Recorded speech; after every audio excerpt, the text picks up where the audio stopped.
So a quick brief on what we're going to speak here about. If you didn't understand from the topic, we're going to start with more of a background on how these amazing companies are monetizing today with ads and generally. And then we're going to dive into discussion about more deep insights and interesting stuff. So before we start, I think I'll let everyone introduce themselves quickly. Just tell us who you are, your title, and what's your company mission. So I'm Dave Yonamine, the chairman of MobilityWare. And if you haven't heard of us, we're a mobile gaming company headquartered here in Orange County. We do casual games, and we're mobile only. The company has about 170 people, and we've been in the App Store since the day the App Store opened. And so some of our games you may have played are card games like Solitaire and Blackjack. And the other games that we have that are somewhat popular are puzzle games like Jigsaw Puzzle. So that these are, well-known games that lots of people play. I'm Jarkko, and I run all the monetization for across the Rovio's game portfolio, and we try to make games that are fun and engaging that the players can enjoy for the extended period of time, and also that different types of players can enjoy the same games at the same time. Karim Farghaly, Director of Business Development for Bandai Namco Entertainment America. So Bandai Namco is a company which originates from Japan. We're a diversified media company. We have video games, mobile games, toys, and amusement as well. So our mission is more fun for everyone. It's kind of a catchy phrase, as you can imagine.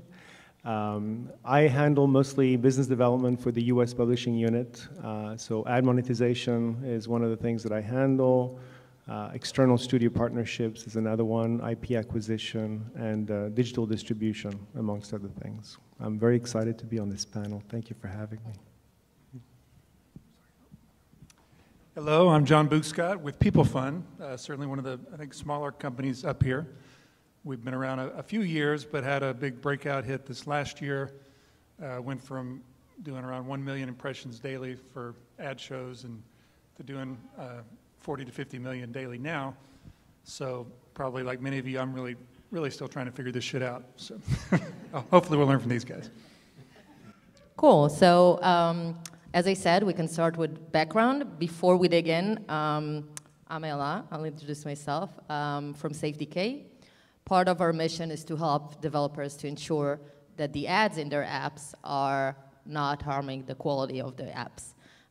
So we detect and alert about anything from content to tech issues. So this is a dear subject to my heart. Cool, so we can start by, we asked you, how are you monetizing your game? So all of you answered, you're using in-app and ad monetization. Some of you also have paid apps, and none of you are using data monetization SDKs. So I'm happy to hear from each one of you about the decision, from the ones that are doing paid apps, about like the difference and how did you come up to decide to do both. Dave, you can start. Okay. Well, the answer is pretty simple. So the day the App Store opened, there were only paid apps. So that's how we got into the paid apps situation. Since then, however, paid apps have been de-emphasized to a great extent, and the vast majority of our revenue comes from free apps that are monetized via ads. We also have other ads that do in-app purchases as well, but still the majority comes from paid, not paid advertising, but advertising-based apps. Jarkko? Yeah, I think it's very natural for us to do both IAP and ad monetization because, of course, like every game developer, we have a huge audience and we want to provide kind of engaging experiences for different types of players and also then different types of players can choose how they actually want to get content in the game either through purchases or through rewards.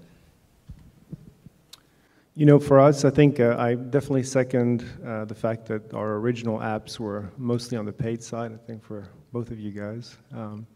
Same here. You know, when we started with paid apps. There wasn't very much of a free-to-play model.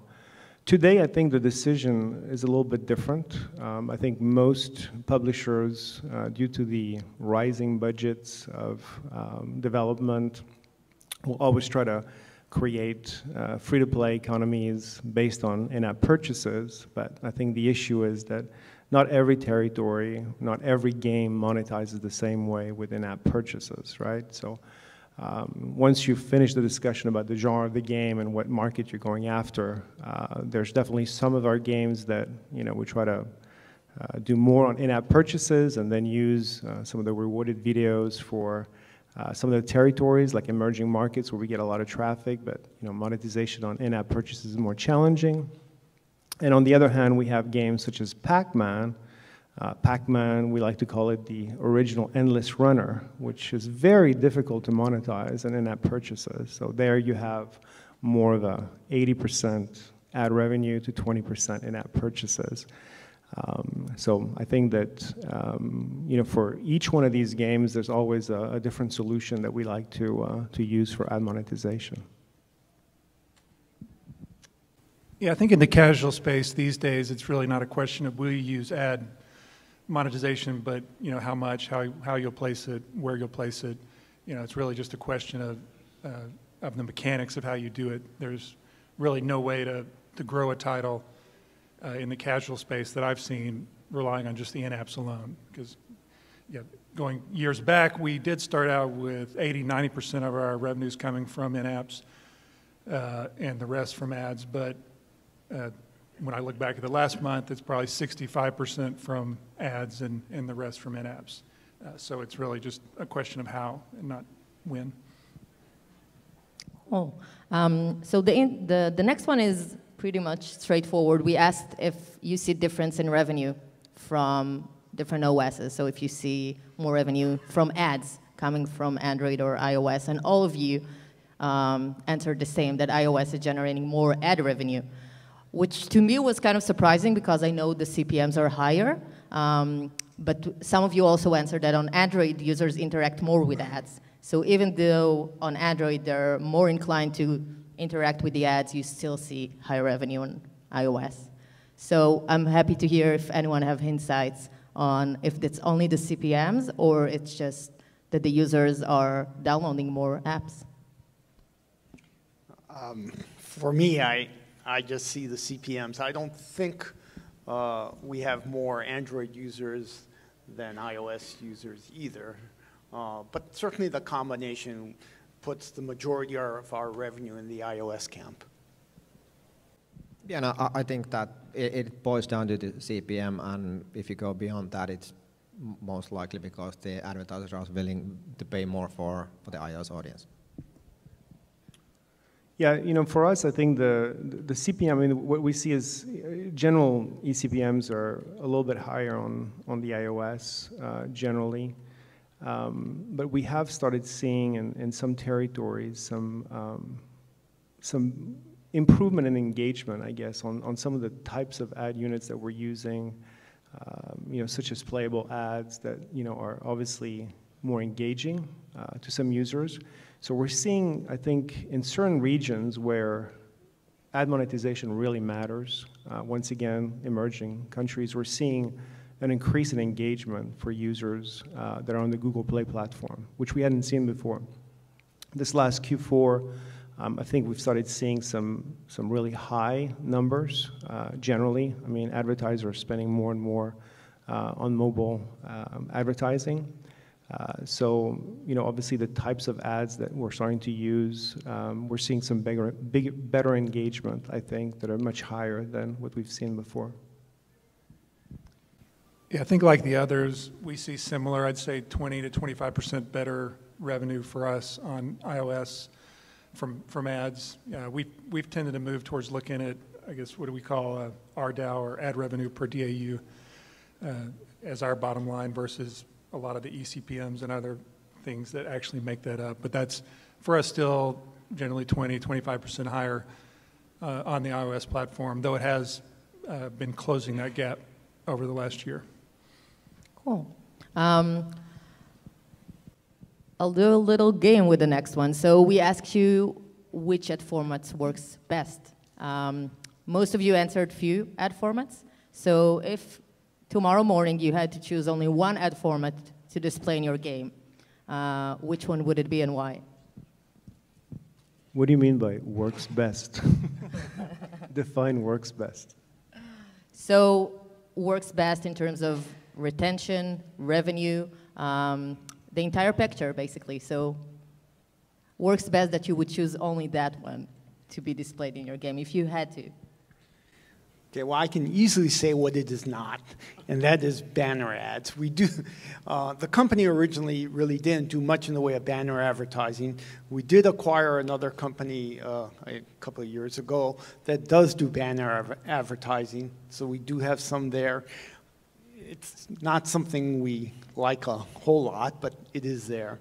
But among the interstitial ad formats, there's straight interstitials, static interstitials. And then there's videos, and I would say that if I had to pick one, and I might get a revolt from my table of observers out here, I'd pick interstitials, just because we deliver the most of them. Video ads are, of course, very interesting to us, and we try to use them as much as we can, but the inventory is somewhat limited.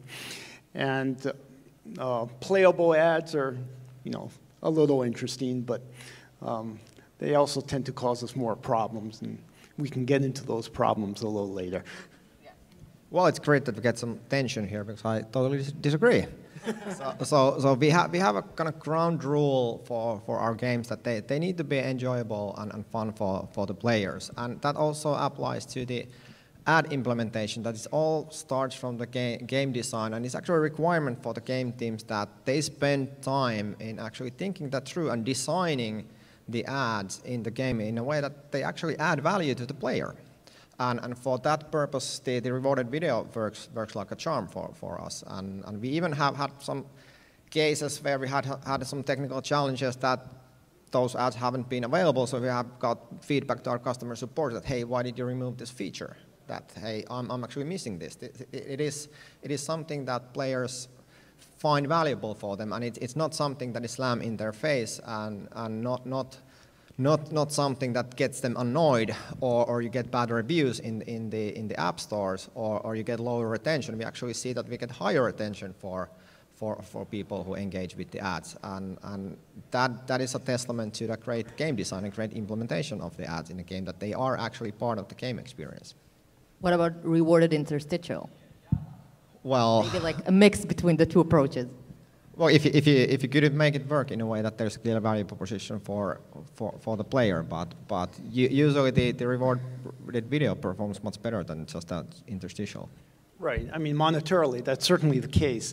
I guess for one of our games where we offer rewarded interstitials or rewarded videos in sort of an exchange of them making an in-app purchase, that's perfectly fine. But the rewarded videos tend to last a lot longer, and as a result, without any compensating value from it, users don't like them a lot. So again, in exchange for not having to pay money for something, then people are happy with it. But if you just gave them your choice, they'd obviously pick the shorter.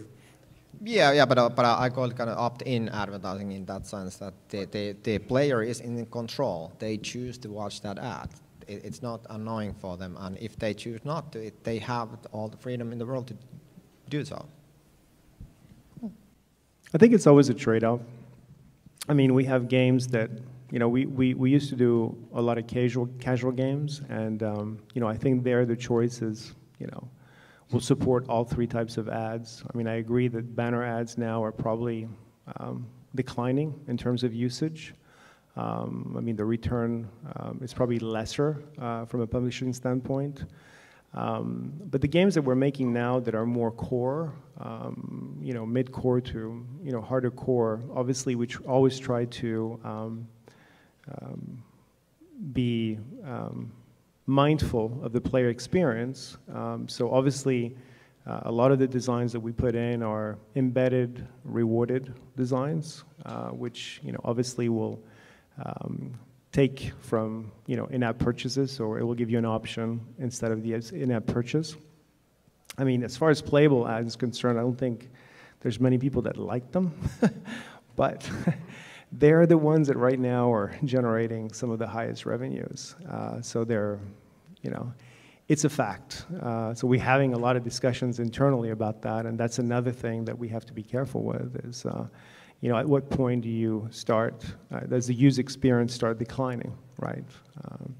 And then another thing is how do you mitigate some of these ads that, we see a lot of the same type of ads that are coming back, on the playable side, maybe different variations of each. But it's always a trade-off, and I agree that that's something that we have the ad monetization team that talks to the producers. The producers definitely are, more wanting to do an embedded experience, something that's, very, I would say, easy to do, and that doesn't, ruin the experience. And then, obviously, we're always pushing to get some higher revenue from the revenue-generating side. Yeah, but I still think that just relying on interstitials is very intellectually lazy way of monetizing, because if you do the work and design the ads as a part of your core loop and part of your user journey you can actually get them watch voluntarily at least the same amount of ads that they would do if you bombard them with interstitials, which means that you actually monetize even better if you just go through the design work. It's not always easy. It requires a lot of work from the team, and it needs to be taken into account in the overall monetization planning of the game and all the meta game design. So it's a lot of work for the game team, but it definitely pays off. Yeah, and I was just going to say our views on it have changed quite a bit over the years. We came from a PC gaming background, no inkling of free-to-play or those things. That all seemed kind of dirty and dark side. But as we've tested over the years, I guess we've moved very much over to the dark side, because in almost any test we've done, it's really led to more ads is better. And so that applies, like Banner's example, we stayed away from it for years because we just thought it was ugly. Had a personal opinion that they messed up the look of the game. But as we tested that last year for the first time, whenever we test ads, we'll run various A/B tests. The main thing we measure is retention. If we do ads in this way, does it change our overall retention? And we saw adding banners had zero change on retention, but increased our revenue by 20%. So now we do banners in that app. And ditto in some of the other areas. We've played around with a lot of, we've tried no interstitials, we've tried doing just rewarded, and certainly those should be built into game moments in any type of game that, that ways for the players to earn whatever it is they need via rewarded. But as we've tested interstitials with those, and even played around with the frequency of interstitials going, at one point we might have said, hey, 1 or 2 ads a session. Anything beyond that, it's got to be too annoying. But as we've tested 5 minutes between ads, 3 minutes between ads, and even some different cycles, they have made almost zero difference in retention. So we have pretty much continued to increase ad frequency. So, players will see ads in our main app now every 3 minutes. And once again, that from 5 minutes to 3 minutes was another 20% increase in revenue for us with no change in retention. So the main message I would have to anybody is, is to test. Have a design, plan for it, and then see what happens.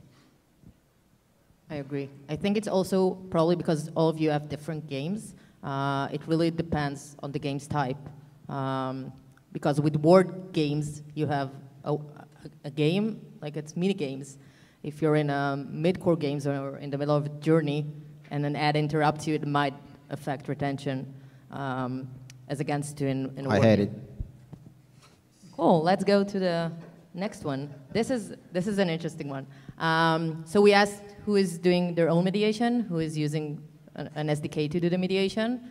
It splits 2 and 2. And you can see, like, for the audience, how many ad networks each company uses without the names, but you can get a sense. So yeah, I'd be happy to hear about the choice of doing or not doing your own mediation. And if you're not doing your own mediation, how did you build it? So if you are doing your own mediation, how did you build it and the process? In 2 sentences. No, I'm kidding. With great difficulty, or no?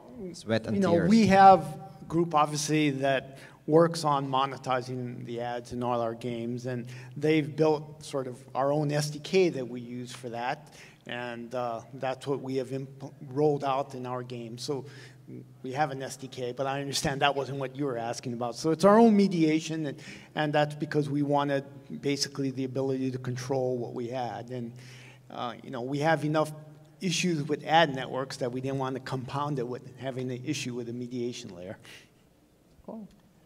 We do have our own technology that we kind of run to control all the ads in our games, and that's been more like kind of a necessary evil decision that we have had to do, mainly because we have multiple needs that unfortunately none of the existing technologies in the market have not been able to serve that well, and also we do a lot of cross promotion for our other games, and we want to run everything to the same infrastructure but different pricing models, different valuation models, different ad units, different lengths. So that's why we have found that kind of building and controlling our own top layer of technology inside our games has been pretty much a mandatory for us in that sense, to be able to do everything that we want.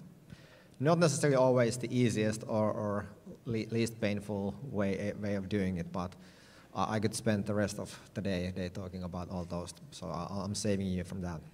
So if you decide to do it yourself, please think through it in a way that you probably get 80% of what you need by just using the existing technologies out there, and save a lot of sweat and tears. Yeah, we're not currently using any in-house mediation. We use multiple mediation solutions that are offered by third parties, depending on what type of game it is. So depending on how much flexibility or how much autopilot we need for those particular games. We do have a cross-promotional tool that we use internally as well. That's in-house, and it works across pretty much all the games that are published across the 3 different major publishing entities, Japan, Europe, and the US. I think we've had a lot of conversations internally about doing our own mediation tool. I don't think that at this point it's something that, it really has to do with what direction I think you want to take in terms of games. I mean, we've taken this direction that we're going to be doing more core games, more games where we'll try to really embed ads into the design of the game.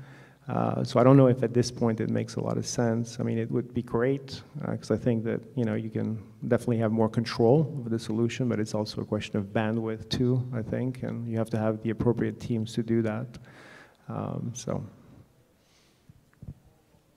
Yeah, I think it's a matter of scale. Certainly for us, a smaller company, just over 10 people trying to manage nearly 3 million DAU, it hasn't even entered our mind to do our own. For us, it's more a process of occasionally testing new mediation, identifying what we really want out of mediation, and then finding, companies to work with to do that, because we don't want to dedicate a team not only to building it, but then you've got to dedicate a team to maintaining it and keeping it up to date, because so much changes so rapidly in this area. So for us, it hasn't been a thought. Whether it would be in 5 years, I don't know. But we definitely use the package mediation. Cool. Next question, if I can. Cool. So we asked if you're doing direct deals, and as the big company answered that they are, I'm wondering for you 3 if it's something that came with scale, or did you start early on, And for John, if it's something that you might consider later on, or if you're not doing it because of scale or not, because right now, when you do have scale, is it something that you are considering? Well, for us, it definitely came as a combination of basically having a brand and then having the scale, and combination of that made sense to build our own sales team in the big markets, and also package our inventory for the brand buyers in a way that they can feel that they know what they're buying, and also that we can make sure that we don't want to promise something that we can deliver, and also that we are on full control of that experience and also in agreement with the advertiser that what's been agreed and delivered, and it's definitely been working well for us. Similarly for us, or maybe not so similar, we started small on this and sort of built things in. So we have a sales force of like one person right now, so it's not the biggest emphasis, but we are planning to grow it. Part of it was that we also wanted to make sure we had the right infrastructure to support the direct deals, so we had to build our own ad server and such. That's now all in place, and we're looking to scale that up. Yeah, we're doing direct deals. We started doing direct deals last year, and it also came in as as we started growing the team for ad monetization, and having more flexible tools, looking for more geolocation, territory specific, I would say, increases as well. So I think that definitely direct deals do offer you some flexibility in terms of getting higher revenues, and just the ability to have some control over the mix of your inventory. But definitely when I started building the team around ad monetization at BNEA probably 2 years ago. So the first year, definitely, it wasn't on the cards. It was mostly operations based. But once we started showing some success, then obviously we started adding to the team. So we have one person also on our team that does that, contacts DSPs and brands and other publisher. Maybe get a call next week. Yeah, I mean, there's always there's a great mix. I mean, you can bring in, most of the stuff that we're doing is around Pac-Man, but I think we'll be extending that this year to some of our new titles. It's been very interesting. Yeah, I assume it is another case of scale. You have now seen our entire UA and ad monetization team here on stage, so we did not have anybody to pursue those direct deals. I guess if you have one to offer, John at PeopleFun.com.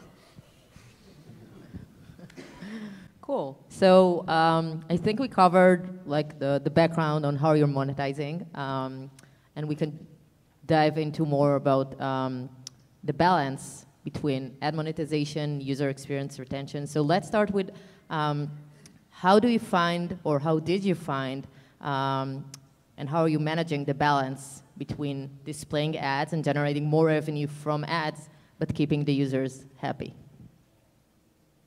Well, for us, like I think you mentioned earlier, we look at retention rates a lot. So we do what we think is a reasonable thing from a user experience standpoint. And if we make any changes, we certainly A/B test it to make sure that there's no adverse effect on the retention. And hopefully there's a positive gain to be made on the monetization side. Well, I want to find the whole question as irrelevant as such, because once again, when you design ads well, they actually increase retention. There is no balance as such when you give the choice to the players, that those players who want to watch ads, they have the opportunity. Those players who don't, they don't do it. And also, if you balance the game design in terms of design the overall monetization as such, that the value proposition for players by watching ads is different than what you get with the IAPs. There's not necessarily that kind of cannibalization of IAP revenue. So do you have a you can, game that just watches, where people just watch ads pretty soon, or what? No, but for those players who want to do that, we definitely want to offer that opportunity for them. But once again, it's in their control. They can either spend money in the game or they can watch ads. And there's also a lot of players who basically want to get the best of the both worlds, so they actually do both. So there's not that need of thinking about the balancing or, hey, if I show ads, do I drive the other sources of revenue down? If you spend time and do the design well. Right, but it's only if you're using exclusively rewarded ads. Once you integrate other formats. Yes, but like I said, that if you do the rewarded well, you don't need interstitial. Got it. Yep. Sorry. Our first stage is in the design stage, so the ad operations team works with the production team to set up the ad units and where they're going to be in the game, depending if they're more embedded into the design or if they're more interstitial. Then we'll release the game. We'll make some tests at soft launch. There'll be some A/B testing. We'll rely on some analytics. Once we launch the game, there's another aspects. I think our community managers get involved as well, where we do some tests and see how that affects general reviews on the game. Reason we're doing that is I think that a few years ago, I think we were known to throw a lot of interstitial ads in Pac-Man, and I think we were averaging about 3.0 average rating. Once we moved away from that strategy, we're now over 4.0 on Pac-Man as far as average rating. So I think the fact of being close to your community as you're using these tools and deploying these tools is important, because I think that engaged fans will give you some feedback pretty quickly in terms of if you've got too many ads or if they're not in the right spaces. Yeah, I think it's been covered pretty well. And as I said earlier, the key I would just reiterate is test. Test. We've learned not only in A/B testing ad plans or models that we're not very good at predicting outcomes. So we really rely on data these days and telling us what to do. And I guess the other note I would add on ad modeling in particular, do not let individual user reviews drive your decisions as well, because those our apps all happen to be rated 4.8 or higher, but the 1 stars that are out there are usually too many ads. I hate this, ad machine, etc.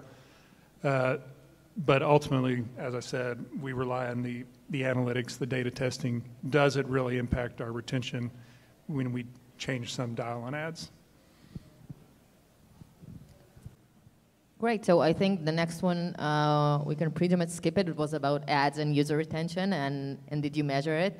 I think it was entertaining for me, personally, to see that Jarkko here said that ads always help retention, and Dave here said that ads never help retention. So there's once obviously... again, if you do it right, then you have a good experience. Yeah. Cool, so I think we can jump to the next one, is the key things that you need to pay attention to when you're monetizing with ads. Well, that's easy. It's the ad networking. Talk about the pain and gain is certainly there, right? So I will say, trust but verify. Yeah, and I second that in a way, and also one important factor is also to always remember that there's no 5-minute integration, and there's always technical issues with any SDK any time and always.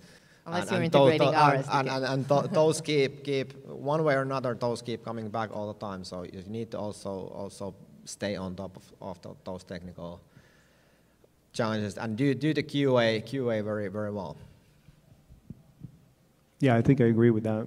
It always takes longer than anticipated to implement a new SDK.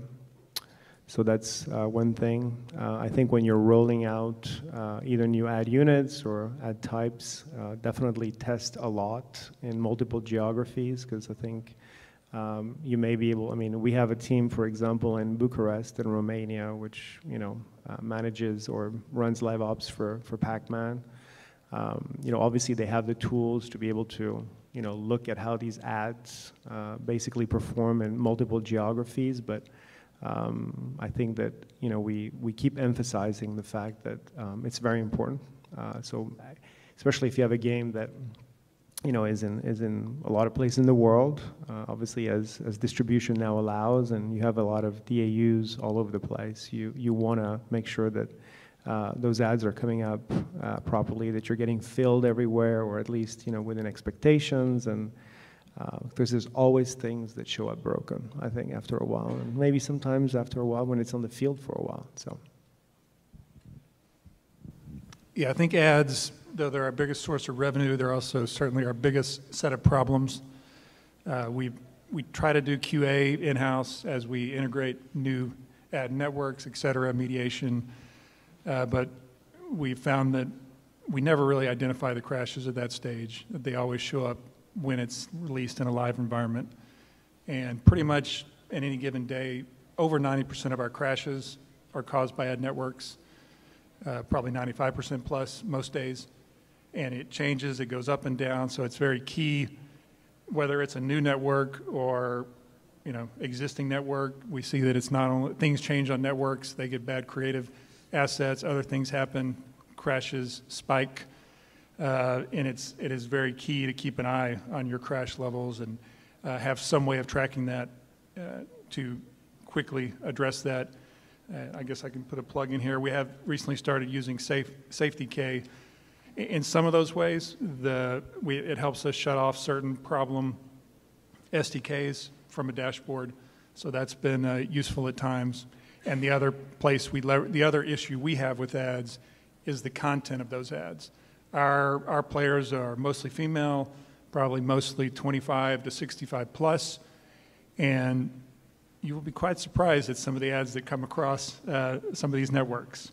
Even though you've blocked mature or blocked R, done everything you can to kind of limit and target the ads to your players, we see ads that, she wouldn't let me show up here because they were not safe for work. So that's another thing we'd use with the SafeDK product is, flag these ads that that are causing problems that we need to go block. Used to be the only way we found out about that was players reporting them. We'd get a regular stream of grandmothers complaining about a certain ad, and then we might or might not ever be able to track it down because at that point we had nothing but the ad, didn't necessarily know network or any of those types of things. So those are the two biggest areas for us is the crashes and the content. I was going to add something. I totally agree with you on the content, that you can't control that. My night job is to play our games and report all the bad content that I get on our ads. But the other thing that is something you can act on is do not roll out a new ad SDK if you don't think you can cover it with support. So don't do it on a Thursday or Friday, because even if you can convince your people to be there to support it, the ad network people aren't going to be there to help you. So watch out for that. Yeah, I totally agree. Maybe the account manager will be available, but not the developers, right, to fix the issue. So yeah, you led me, thanks John for your kind words. You led me to the next issue, to the next question, which is what are the biggest issues that you have with ads? Same issues that he brought up, which are content and crashes. And I guess the corollary to that, after you have those issues, is support.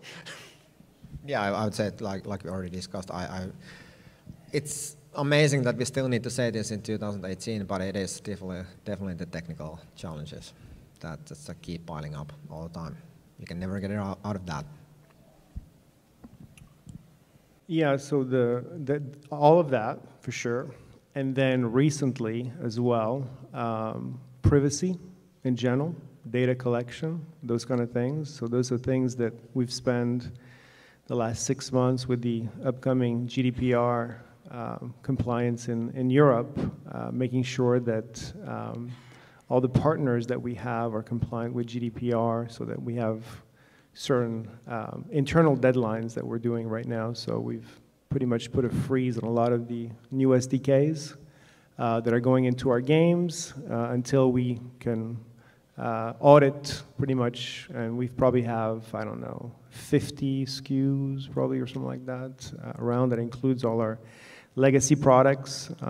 So this is a big deal.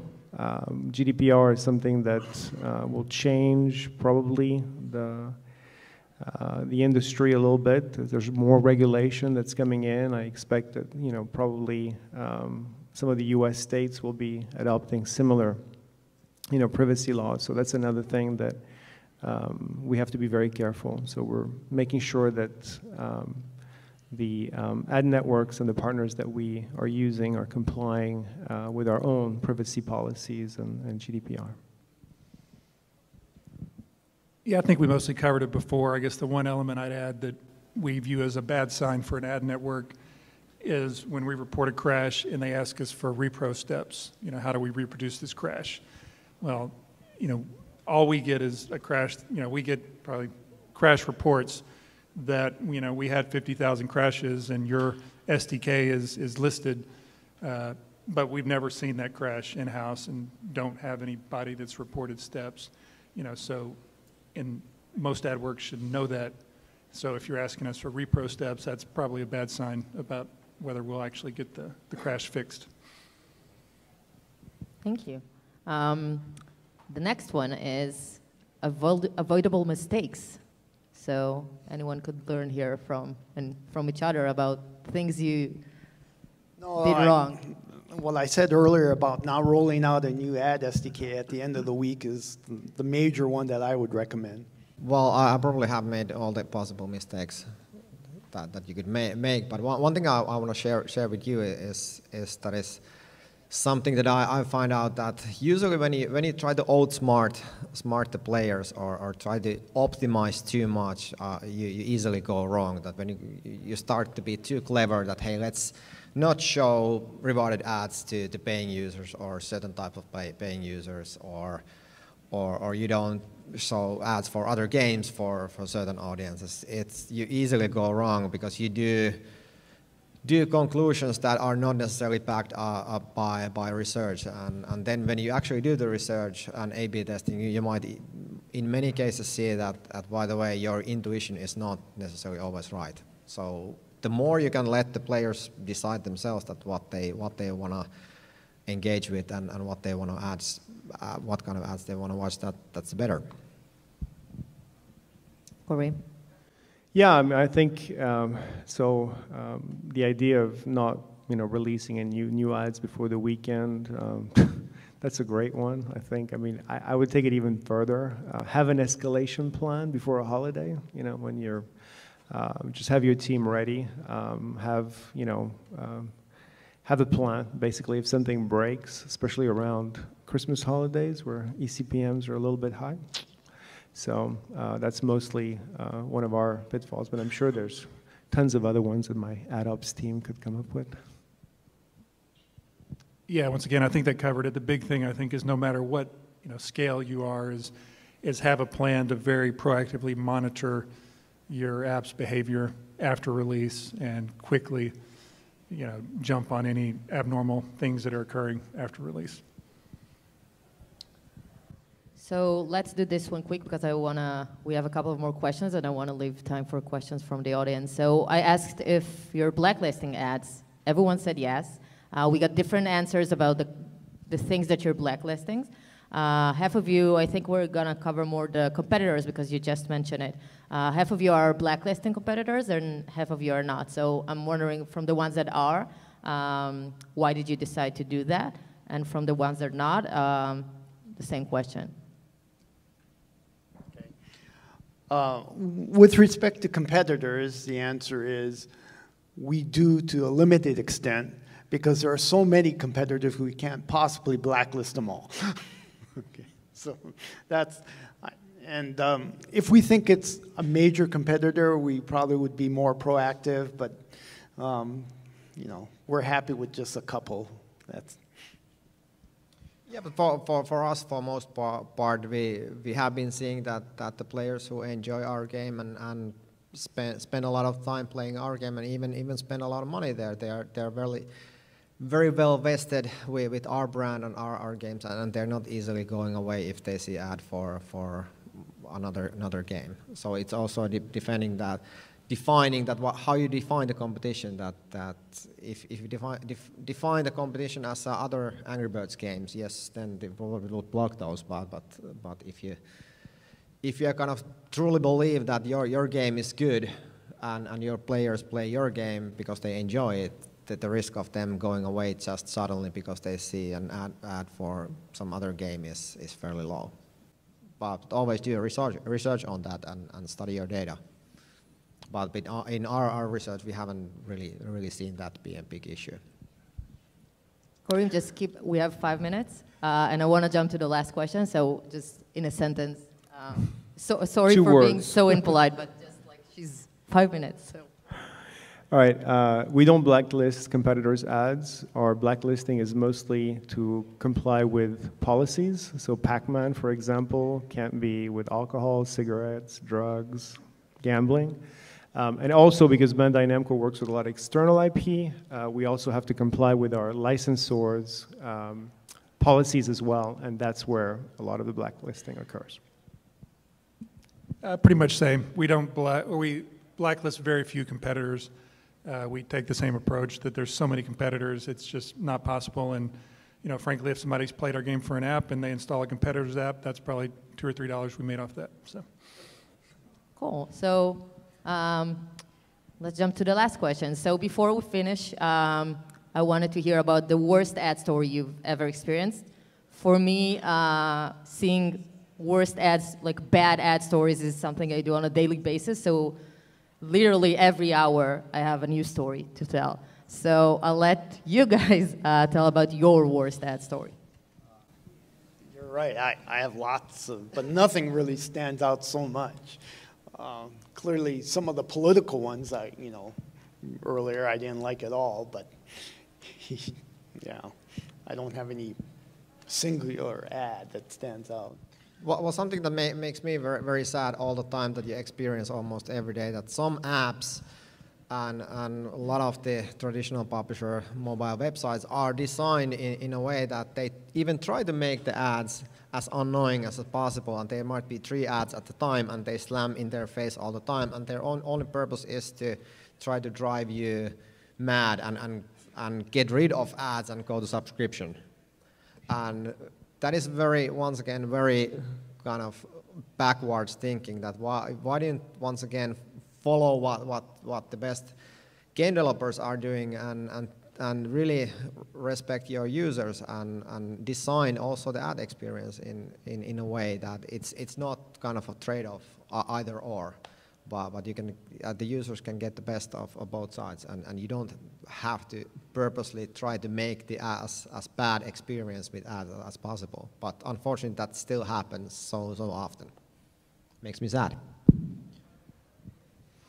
Subjectively speaking, not as much on the stuff that we do. I mean, we've got plenty of worst ad stories, releasing ads on a weekend and, the thing breaking and, all that stuff. We've done all of it. But I think more is like when I get into a game and I start playing a game and I really get into that game, is just having that bad ad experience in general. That's something that personally I think is, I'll be starting a game, over Christmas or whatever, and I start playing, and then, I'm starting to watch some ads, and it's always the same ads that pops up, for example, and I'm not really earning that much currency and that sort of thing. So diversification, I think, is important. I think it's, those are more subjective than objective in general. Yeah, so by far the biggest pain is the crash problems, and those have gone up or down and happen in flurries. The things that are most seared in my brain are some of the ad images that we've seen over the years. The Wish ads, Wish, great company, doing great stuff. Most of their ads are well done, but boy, we've seen some crazy ones. I look at and go, I don't really know what they're selling. But that's all I got. Yeah, I can sometimes we see an ad that we know is inappropriate, but we try to figure out what is that. It's so badly designed, and I don't know why are people even displaying those ads, because I don't think anyone would click on them. But yeah, we see those every day. Thank you, everyone. I don't know, do we have time for questions? Okay, so if anyone has questions, this is the time. Yes, I came to your thing. No one mentioned native advertising. Where does this fit in your world? We don't do native advertising. What was the question? Native advertising. We do not. In my opinion, well-designed rewarded ads in a game are native ads in a gaming environment. Much more than just putting a slappy video in your in-feed in a social media. Much more native experience. Yeah, we're starting to look at that this year. I think we have to have the right game, specifically. I mean, we've looked at Pac-Man. Doesn't really work with Pac-Man very well. Although we have some changes coming to that client probably in March, April. But we're definitely looking at native. So that's definitely something in our roadmap for 2018. Yeah, same for us. I think it depends on the game. We just haven't identified any of our games would be a good candidate for it. And Karim, just to give you a look ahead. For me right now, native doesn't have the demand there. We were seeing really low fill rates, so we unfortunately had to kind of flip to banners and pivot there. You know, if we didn't have to use banners on native, I probably wouldn't. But you can't always run a rewarded video or an interstitial, you know, on menu screens where there is an opportunity to at least monetize. And per the comment earlier, we found, you know, no real effect on retention when we put banner ads in. People accept them.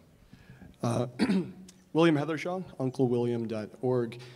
The last week or so, we've seen a lot in the news about, for example, Apple investors talking about, hey, Apple take kids' screen time addiction more seriously.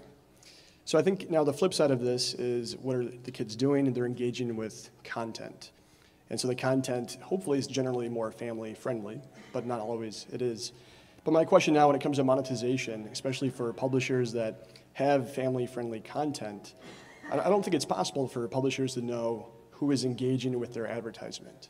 And therefore the advertiser actually of course wants to be reaching somebody who can pay, but if it's a child who's accidentally clicking on the ad, therefore installing the app, you know, advertisers are now paying for things that are really of no value, nor should their advertisements be even reaching, you know, kids in the first place that the games are not even created for. So I guess from a publisher perspective and even from the monetization SDK providers perspective, do you see things changing in this space as far as making sure that your ads are reaching the right people, not just the content, but in general, just the ads? Is the question about the targeting of the ads? Yeah, so it's a big topic, so we can say the targeting of the ads. Do you think this will be changing? So we don't, we have age gates on every game that we have, 13 years old.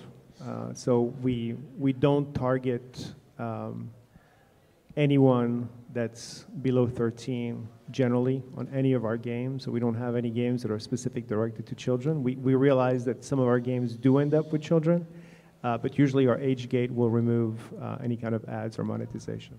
Hey, so one issue that we started seeing, of course, around the holidays was the issue around rewarded video ads longer than 30 seconds appearing.